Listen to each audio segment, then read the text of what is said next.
അത് ശരി. പ്രഭാകരനാരുടെ ചായക്കടയിൽ നീ നാട്ടുകാർ കുടിക്കണതേ ഈ കുളത്തിലെ വെള്ളമാണല്ലേ? ഞാൻ നോക്കിക്കൊണ്ട് പോടാ, ചിലപ്പോ വല്ല മീനും കാണുമോ? നീ മീനൊന്നും കേറിയിട്ടില്ല. ആ അല്ലെങ്കിൽ പിന്നെ 2 മീൻ ഇപ്പൊ കേറിയാൽ എന്താ? ഉച്ചയ്ക്ക് വറുത്ത ചോറിന്റെ കൂടെ കൊടുക്കാം.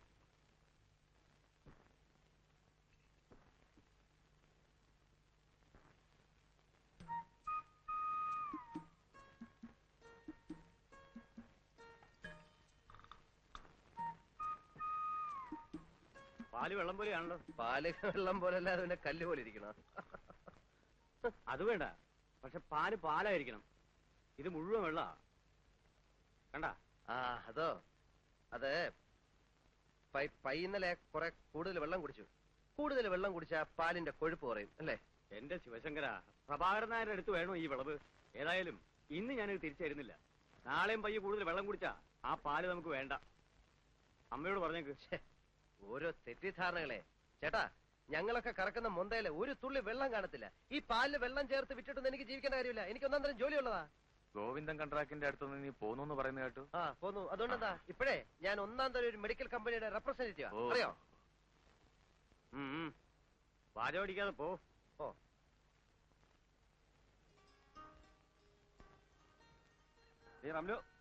വണ്ടിയിലൊടിക്കാൻ കുറെ വെള്ളം എടുത്തടി. ഇക്കാക്കടെ ലൊടാക്ക് വെള്ളം കുടിച്ച് കൂട്ടുണ്ട്. അതിനുള്ള ഓട്ടാണെങ്കിൽ ഓടുന്നുണ്ട്. ഈ ലൊടാക്കുള്ളതുകൊണ്ടാ നീ കഞ്ഞിയുടെ വെള്ളം കുടിച്ച് കിടക്കുന്നത്. മോനെ വരുമ്പോ ശിവൻകുട്ടിയോട് 5-6 കുളിയും കൂടി വാങ്ങിക്കൊണ്ടുവരണം. ഓൻ തന്ന കുളിക്കാൻ മുണിങ്ങാൻ രസമാണ്. കാലിന്റെ തരിപ്പിന് നല്ല അക്കണ്ട്. അയ്യോ എന്റെ ഉമ്മ, ഓൻ തരുന്ന മരുന്നൊന്നും വിജയിച്ച് കഴിക്കല്ലേ. അതേതോ തല്ലിപ്പൊളി കമ്പനിയുടെ മരുന്നാ. അത് മാത്രമല്ല, ഓൻ ഈ മരുന്നിനെ കുറിച്ച് ഒരു ചുക്കും ചുണ്ണാൻ പോട്ട് അറിയേയില്ല. പിന്നെ പെട്ടിയും തൂക്കി മരുന്ന് വിൽക്കാനാന്ന് പറഞ്ഞു ഓൻ നടക്കണ എന്തിനാ? ഈ മരുന്ന് വിൽക്കുന്നവരാണോ ചികിത്സ? അത് ഡോക്ടർമാർക്കേ അറിയൂ.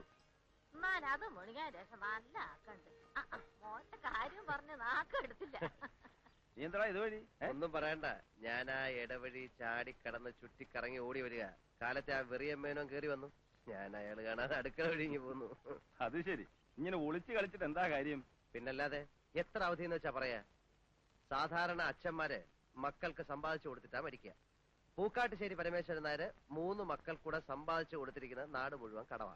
ഒക്കെ ശരിയാവും എന്റെ ശിവൻകുട്ടിയെ. ഈ സമാധാനിക്ക്. ഒക്കെ ശരിയാവും. ഞാനൊരു കത്തിയും കഠാരിയായിട്ട് ഇറങ്ങണം, കക്കാനും പിടിച്ചു പറിക്കാനും ഒക്കെ. നീ ഇത്ര ബേജാറാവണം എന്തിനാ? ഇതൊക്കെ തന്നെയാ ജീവിതം എന്ന് പറയുന്നത്. ഓരോരുത്തർക്കും അവരവരുടെ പ്രശ്നങ്ങൾ. ഇതിലിത്ര വിഷമിക്കാൻ എന്തുവാ കാര്യം? ബാലേട്ടനെ മിടുക്കൻ. ജോലിയും കുടുംബമൊക്കെ ആയപ്പോ മൂപ്പര് സൂത്രത്തിൽ അങ്ങ് മാറി. കുടുംബം നോക്കാനും കടക്കാരോട് സമാധാനം പറയാനും ഞാനുണ്ടല്ലോ. കഞ്ഞി വിളമ്പിക്കണോ? നീ വല്ലതും കഴിച്ചിട്ടാണോ ഇറങ്ങിയത്? എനിക്ക് വേണ്ട. എന്നോട് ഉളമ്പിയത് ഇവൻ വീട്ടിന്റെ പിന്നാമ്പുറത്തോടെ മുങ്ങിയതാ. ഇയാള് വേഗം കഴിച്ചിട്ട് വാ, വണ്ടി പോവാം. അപ്പൊ അയാളുടെ കണ്ണിപ്പെടാണ്ട് പോവാലോ. അതെന്താ? ഞങ്ങളുടെ കഞ്ഞി കഴിക്കൂലേ? ഇതൊക്കെ ഇവന്റെ ഒരു നമ്പറല്ലടി. പണ്ട് വാപ്പ ഉണ്ണാൻ വരുമ്പോ ഉമ്മയ്ക്ക് ഓർമ്മയുണ്ടോ? എവിടെയാണേലും അവൻ പറന്നെത്തും. വിളിച്ചാ വരത്തില്ല. എന്നാ അവിടെ ഇവിടെയൊക്കെ പതുങ്ങി ഇന്നലെ ശബ്ദം ഉണ്ടാക്കി. താറാമുട്ട പൊരിച്ചു കിട്ടാനുള്ള കൊതിയാ. വാപ്പയ്ക്കതറിയാം. മൂപ്പർ ഒരു കഷ്ടം അങ്ങോട്ട് കൊടുക്കും. കിട്ടിയാ പിന്നെ ഒരു നിമിഷം നിക്കത്തില്ല, പറക്കുന്ന കാണാം. കഞ്ഞിക്ക് എന്താ കൂട്ടാൻ? കഞ്ഞിക്ക് എന്താ കൂട്ടാൻ? കഞ്ഞിക്ക് കൂട്ടാൻ നെറുകേട് കാണിക്കുന്നതിനെ ഒരു അതിരുണ്ട്. ഞാനെന്താ നിങ്ങളുടെ കളിക്കുട്ടിയാ? പൂച്ചവാക്കിൽ വാ പട്ടുവാക്കിൽ വാന്ന് പറഞ്ഞ് എന്നെ കുരങ്ങ് എളുപ്പിക്കാൻ തുടങ്ങിയിട്ട് കൊല്ലം 5-6 ആ ബാലകൃഷ്ണ അടുത്ത് ചെന്നപ്പോ അവനില്ലാത്ത പ്രാരാബ്ധമില്ല. ശിവൻകുട്ടി തരുമെന്ന് പറയും. ശിവൻകുട്ടിയുടെ അടുത്ത് വരുമ്പോ പാടത്തെ തവള കരയണമാതിരി തറാന്ന് പറയും. ഇപ്പൊ എന്റെ നേളില് കണ്ടാവും മുങ്ങി നടക്കുക. എന്റെ പെട്ടിരിക്കണ പണം 25,000 രൂപ എണ്ണി തന്നിട്ടാ ഞാൻ ഈ അച്ചാലും പിച്ചാൻ നടക്കേണ്ടി വന്നത്. അവരാരും വാങ്ങിച്ച പണമല്ലല്ലോ. വാങ്ങിച്ച ആള് മരിച്ചും പോയി. എന്നാലും തരില്ലാന്നൊന്നും ഞങ്ങൾ പറഞ്ഞിട്ടില്ലല്ലോ. പ്രോനോട്ട് എഴുതി തരികയും ചെയ്തിട്ടുണ്ട്. പണം ഞങ്ങൾ തരും എന്ന്. അതിന് ഞാൻ ചത്തിട്ട് ഇനി ഒരു ജന്മം കൂടി ജനിക്കണോ? ശിവൻകുട്ടി ഒരു നിലയിലെത്തിയ ഇവനൊക്കെ ഗതി പിടിക്കുന്ന ആർക്കറിയാം? ഒരു കാര്യം ഞാൻ പറഞ്ഞേക്കാം. ഇനി എനിക്ക് ശ്രമിക്കാൻ വയ്യ. സിവിൽ കേസ് കൊടുക്കാൻ പോവാ. നീ അവസാനം അറിഞ്ഞില്ല കേട്ടില്ല എന്ന് പറയണ്ട. മേന്നെ കുറച്ച് സമയം കൂടി ഞങ്ങൾക്ക് തരണം. എന്റെ കുഞ്ഞുങ്ങളെ കോടതി കയറ്റരുത്. കോടതി കയറ്റുന്നു മാത്രമല്ല, ഈ വീഡിയോ ഞാൻ ജപ്തി ചെയ്യിക്കും. നോക്കൂ.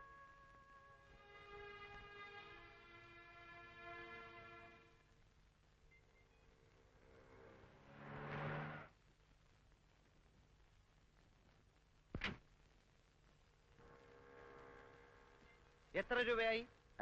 എത്രയായാലും ഓഫീസിൽ ഒന്ന് വാങ്ങിച്ചോളൂ. ഏതാ ഓഫീസ്? നീ എന്തോ ഈ പറയുന്നേ? നിന്റെ അമ്മായി അമ്മയുടെ ആഫീസ്. ഇവിടെ പോടാ, ബിസിനസ്സിനാക്കറിയാത്ത കഴുതാ. താൻ പൊയ്ക്കോ. സാർ, ഉച്ചയ്ക്ക് ഊണിന് വണ്ടി ആ വേണ്ട, ഞാൻ മാനേജ് ചെയ്തോളാം. Good morning sir. Good morning. ഒരു നല്ല ടാക്സി പോലും കിട്ടാനില്ല. എങ്ങനെയുണ്ട് സെയിൽ? തരക്കേടില്ല. നമ്മുടെ പ്രോഡക്റ്റ് നല്ല മൂവ്മെന്റ് അല്ലേ? ഒറ്റ കുപ്പി പോലും വിറ്റിട്ടില്ല. അങ്ങനെ വരാൻ വഴിയില്ലല്ലോ.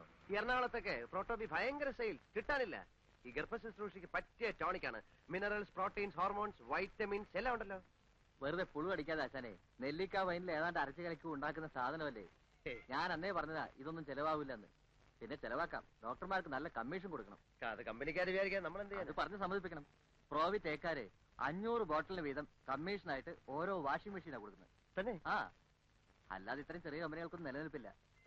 നിങ്ങൾ ഇവിടെ വെച്ച ബോട്ടിലുകളെല്ലാം തിരിച്ചു കൊണ്ടുപോകണം. എല്ലാം എക്സ്പയറി ഡേറ്റ് ആവാറായി. എക്സ്പയറി ഡേറ്റ് കഴിഞ്ഞ സാധനം ഒന്നും ഇവിടെ വിൽക്കാറില്ലേ? ഇവിടെ എക്സ്പയറി ഡേറ്റ് കഴിഞ്ഞൊന്നും വിൽക്കാറില്ല. ചില സ്ഥലത്ത് വിൽക്കാറുണ്ട്. ഇവിടെ ഇരിക്കട്ടെ, ഞാൻ ഒന്ന് കറങ്ങിട്ട് വരാം. Okay okay. ബ്ലഡും യൂറിനും മോഷനും ഒന്ന് പരിശോധിച്ചിട്ട് വരൂ. ഒരു എക്സ്റേ എടുത്തോ, എന്നിട്ട് മരുന്നിന് എഴുതാം. ഡോക്ടർ, എനിക്ക് രാവിലെയുള്ള തലവേദന മാത്രമേ ഉള്ളൂ. അതിനിത്രയും പരിശോധനകൾ വേണോ? എങ്കിൽ പിന്നെ നിങ്ങൾ എന്റെ അടുത്ത് വരണോ? സ്വന്തമായിട്ട് അങ്ങ് ചികിത്സിച്ചാ പോരെ. ഇത് വെറും ഒരു തലവേദന ആയിക്കൊള്ളണമെന്നില്ല. എന്താ, പരിശോധിക്കാൻ ബുദ്ധിമുട്ടുണ്ടോ? ഇല്ല ഡോക്ടർ. പിന്നെ ഇത് KJ ലാബറട്ടറിയിൽ പരിശോധിപ്പിച്ചാൽ മതി. അവിടെ നല്ല റിസൾട്ട്. ബാക്കിയെല്ലാം പോക്കാം. ശരി.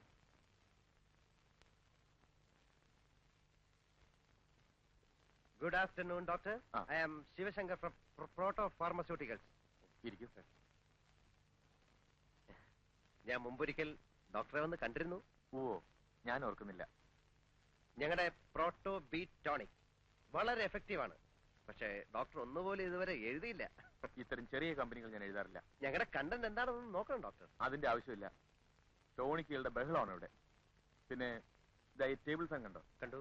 അത് പ്രോവിറ്റേക്കാരുടെ കോംപ്ലിമെന്റ്സ് ആണോ? പിന്നെ ഈ ടേബിൾ കണ്ടോ? കണ്ടു. വിറ്റ ബീറ്റോളുകാരുടെയാണ്. ദാ ബ്യൂറോ. മനസ്സിലായി, എനിക്ക് മനസ്സിലായി. ഞങ്ങളുടെ കമ്പനിയും കോംപ്ലിമെന്റ്സ് കൊടുക്കുന്നുണ്ട്. പക്ഷെ എല്ലാവർക്കും ഇല്ല. ഡോക്ടറെ പോലെ നിറയെ പ്രാക്ടീസ് ഉള്ള ആൾക്കാർക്ക് മാത്രം. എന്തൊക്കെയാണ് നിങ്ങളുടെ compliments? 1000 bottle Proto B prescribe ചെയ്താൽ ഒരു ഫ്രിഡ്ജ്, 5000-ന് ഒരു കളർ ടിവിയും ഒരു VCR, 10,000-ന് ഒരു ചെറിയ Maruti car. Oh really, that's interesting. എന്താ നിങ്ങളുടെ ടോണിക്കിന്റെ പേര്? Proto B heltonic haemoglobin syrup with vitamin B12 and sorbitol. ഗർഭശുശ്രൂഷയ്ക്ക് പ്രോട്ടോ ബി.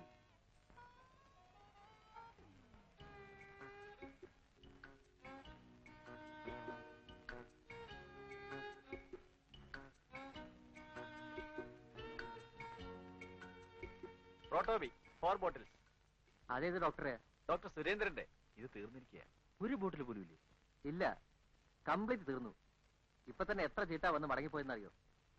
ഡോക്ടർ പറഞ്ഞിരുന്നു കിട്ടാൻ ഭയങ്കര ഡിമാൻഡാണെന്ന്. അതുകൊണ്ട് 4 വാങ്ങി വെച്ചോളാം. ഇനി എന്ന് വരും? 2-3 ദിവസത്തിനകം വരുത്തി തരാം. വേറെ എവിടെയെങ്കിലും കിട്ടുമോ? എല്ലാ മെഡിക്കൽ ഷോപ്പിലും ഔട്ട് ഓഫ് സ്റ്റോക്കാ. അന്വേഷിച്ച് നോക്ക്. എന്താ അസുഖം നിങ്ങൾക്ക്? തലവേദന. സൂര്യൻ ഉദിച്ചാൽ അപ്പം തുടങ്ങും. ആ, വേറെ എവിടെയെങ്കിലും കിട്ടുമെന്ന് ഞാൻ നോക്കട്ടെ. ആ റെപ്രസെന്റേറ്റീവ് ആള് കൊള്ളാമല്ലോ. കഴിഞ്ഞ ഒരു മാസമായിട്ട് ഞാൻ മെഡിക്കൽ ഷോപ്പുകാർക്ക് എന്നെ കാണുമ്പോ പുച്ഛമാ. കമ്പനിക്കാര് പറയുന്നത് ഞാൻ വർക്ക് ചെയ്യാഞ്ഞിട്ടാണ്. അല്ലേ അങ്ങതി, ഓരോരുത്തരും 1000 ബോട്ടിൽ വെച്ച് എഴുതിയാലേ നീ ഫ്രിഡ്ജും VCR-ഉം TV-യും ഒക്കെ എവിടുന്ന് എടുത്ത് കൊടുക്കും? ഞാൻ ഇവിടുന്ന് കൊടുക്കാനാ? പിന്നെ ഈടാ എല്ലാരും കൂടെ ഉത്സാഹിച്ചൊന്ന് എഴുതി ഒരു 10,000 ബോട്ടിൽ ഇലവായ എനിക്കൊരു 8,000 റുപ്യ കമ്മീഷൻ കിട്ടും. പിന്നെ ഞാൻ ഈ ജോലിക്ക് പോകുന്നില്ലെങ്കിലോ? പിന്നെ ഇവന്മാര് കോംപ്ലിമെന്റ്സ് വാങ്ങിക്കാൻ വീട്ടിൽ വരുമോ? വീട്ടിൽ വരട്ടെ, അപ്പൊ കൊടുക്കാൻ കോംപ്ലിമെന്റ്സ്. അയ്യോ, അപ്പൊ ഈ ജോലി ഈ നാട്ടിലാണ് ജോലിക്ക് പഞ്ഞം. എടാ, ജോലി ചെയ്യാനുള്ള മനസ്സുണ്ടെങ്കിൽ ജോലിയുണ്ട്. പിന്നെ എല്ലാവർക്കും കസേരമേലിരുന്ന് ഫയൽ നോക്കണം എന്ന് പറഞ്ഞാൽ നടക്കത്തില്ല. എടാ, ലോട്ടറി ടിക്കറ്റ് വിറ്റാ ജീവിക്കാനുള്ള കാശ് കിട്ടത്തില്ലയോ? ഞാനും ഈ വണ്ടിയൊക്കെ വിറ്റിട്ട് ഇതുപോലെ വല്ല പണിയും കിട്ടുമെന്ന് നോക്കാൻ പോവാ. വണ്ടിക്കാണെങ്കിൽ ഓട്ടോ ഇല്ല. ഓടി കിട്ടുന്ന കാശ് വല്ല വർഷാപ്പിലും കൊടുക്കണം. നീ ഒന്ന് അടിച്ചു നോക്കിയാ ചാട്ടാവുന്നു. കേരള ദൈവമേ, വഴി കിടത്തല്ലേ. നീ ഇവിടെ കേറുന്നുണ്ടോ? കേറിയില്ലെങ്കിൽ? കേറിയില്ല, ഇവിടെ വഴി കിടക്കാം. കേറിയാൽ? കേറി അവിടെ വീട്ടിൽ കിടക്കാം.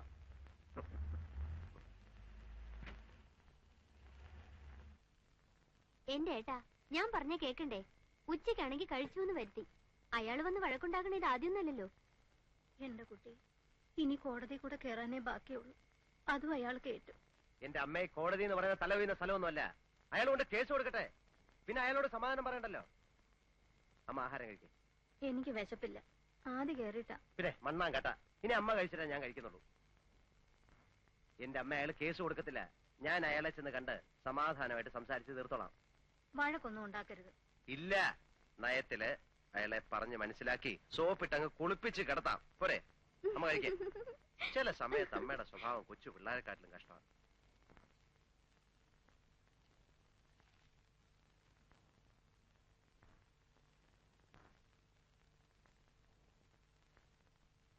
എന്ത് വേണം? ഞാൻ ചേട്ടനെ ഒന്ന് കാണാമെന്നാ. ആ കണ്ടോളൂ.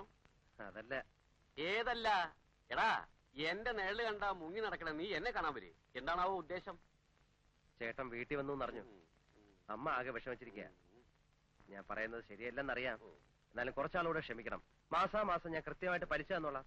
1 കൊല്ലത്തിനുള്ളിൽ കടം വീട്ടുകയും ചെയ്യാം. എവിടുന്നെടുത്ത് വീട്ടും? എനിക്ക് എന്നെ വിശ്വാസമല്ല. ഞാൻ എന്റെ വഴി നോക്കിക്കോളാം.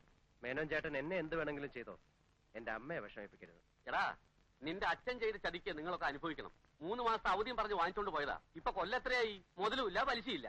ഇനി നിങ്ങളടുത്ത് ഞാൻ വരണില്ല. ഇവിടെ നീതി നിയമമുണ്ടോ ഞാനും നോക്കട്ടെ. ഞാൻ കാല് പിടിക്കാൻ ചേട്ടാ. ഇറങ്ങിപ്പോടാ തെണ്ടി കള്ളവർഗങ്ങൾ. എടോ, ഇത്രയും നേരം തന്റെ കാല് ഞാൻ പിടിച്ചത് തന്റെ അച്ഛന്റെ കൂട്ടുകാരനായതുകൊണ്ട് ഇടിച്ചതിന്റെ ഷേപ്പ് ഞാൻ മാറ്റിക്കളയും. താൻ എന്നെ കോടതി കയറ്റല്ലോ. കേട്ടൂടാ. ഞാൻ കോടതി കയറുന്നത് തന്നെ കൊന്നിട്ടായിരിക്കും. താൻ ആണാണെങ്കിൽ എനിക്ക് വക്കീലോട്ട് സഹിക്കണോ? അന്ന് എന്റെ മരണമാ. എന്താ കാണണോ? എടാ ശിവൻകുട്ടി നീ പോക്കിരുത്തരാ കാട്ടെ. അതെ പോക്കരുത്തരാ. താൻ എന്തോ ചെയ്യും? ഞാനും ചെയ്യില്ല. എന്നെ കോടതി കയറ്റണ്ടേ? അത് ഞാൻ എന്റെ ഇഷ്ടം പോലെ ചെയ്യും. ഞാൻ ചിലപ്പോ കേട്ടില്ലെന്ന് വരും. അതിന് നിനക്കെന്താ നഷ്ടം? എനിക്ക് നഷ്ടമൊന്നുമില്ല. നഷ്ടപ്പെടാൻ പോകുന്ന തനിക്കായിരിക്കും. മറക്കണ്ട. ഇല്ല മറക്കില്ല. താനെന്തോ നോക്കി പേടിപ്പിക്കുന്നത്? അങ്ങനെ ഫീൽ ചെയ്യുന്നുണ്ടോ? ആ കളിക്കല്ലേ. ആരോടാ ദേഷ്യപ്പെടുന്നേ? അത് നമ്മുടെ ശിവൻകുട്ടി നാക്കെടുത്ത തമാശ പറയൂ. അല്ല പാരമ്പര്യമായിട്ട് അങ്ങനെയാ. അപകടം കാണണം. കാണണം കാണണം. എന്താ പറയാ? ഇപ്പോഴത്തെ കാലത്ത് ഇത്തിരി പോക്കിരിത്തരമില്ലാതെ ജീവിക്കാൻ പറ്റത്തില്ല. നമ്മളൊന്ന് താന്ന് കൊടുത്താലേ നമ്മുടെ തലയിൽ കയറും. അല്ല അയാൾ ഇനി പോലീസ് സ്റ്റേഷനിൽ കംപ്ലൈന്റ് വല്ലതും കൊടുക്കും? കംപ്ലൈന്റ് കൊടുത്താ പ്രശ്ന. ഇടിച്ചവന്മാര് നട്ടല്ലൂരും. പേടിത്തൊണ്ടനാ. അതുകൊണ്ട് കംപ്ലൈന്റ് ഒന്നും കൊടുക്കത്തില്ല. ഓട്ടം ഒന്നും ഇല്ലേ? നമുക്ക് വേണമെങ്കിൽ ഒന്ന് കറങ്ങിട്ട് വരാം. അതെ നടന്നങ്ങ് പോയാ മതി. അല്ലെങ്കിൽ തന്നെ കാശും കൊടുത്തിട്ട് പിന്നെ കൈയും കാലും പിടിച്ചിട്ടാ പെട്രോൾ കിട്ടുന്നത്. രാത്രി ഞാൻ വന്നിട്ടേ പോകണല്ലേ. ബസ് ചാർജ് 1 രൂപ കൊടുക്കണം. എല്ലാം ശരി തന്നെ.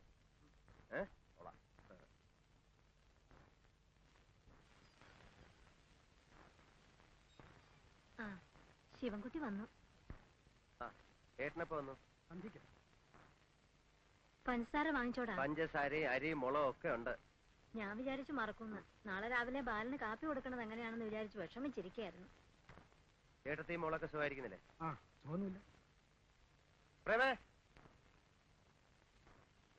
എന്തേട്ടാ? ഏതാടി സാരി? വല്യേട്ടൻ കൊണ്ടുവന്നതാ. നീ ബാഗ് എടുത്ത് അകത്ത് വയ്ക്ക.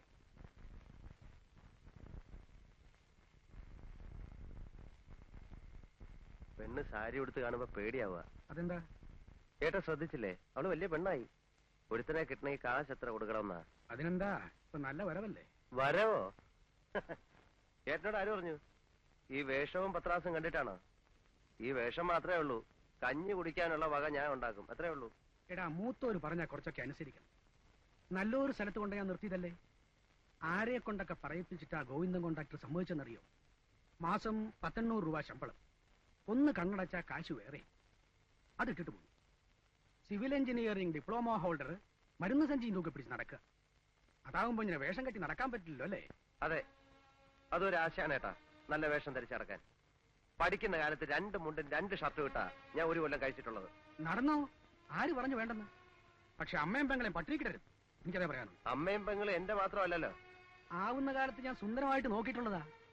ഇപ്പൊ എനിക്ക് കുടുംബമായി. ഒരു സർക്കാർ ഉദ്യോഗസ്ഥന് എന്ത് കിട്ടുമെന്ന് അറിയാമല്ലോ. കുടുംബം നോക്കിയ കഥയൊന്നും ഏട്ടൻ പറയണ്ട. മാസം 300 റുപ്യ തരും. പിന്നെ ഇവിടെ ഉണ്ടാവണ തേങ്ങയും പാലും വിറ്റാ ഞങ്ങൾ കഴിഞ്ഞത്.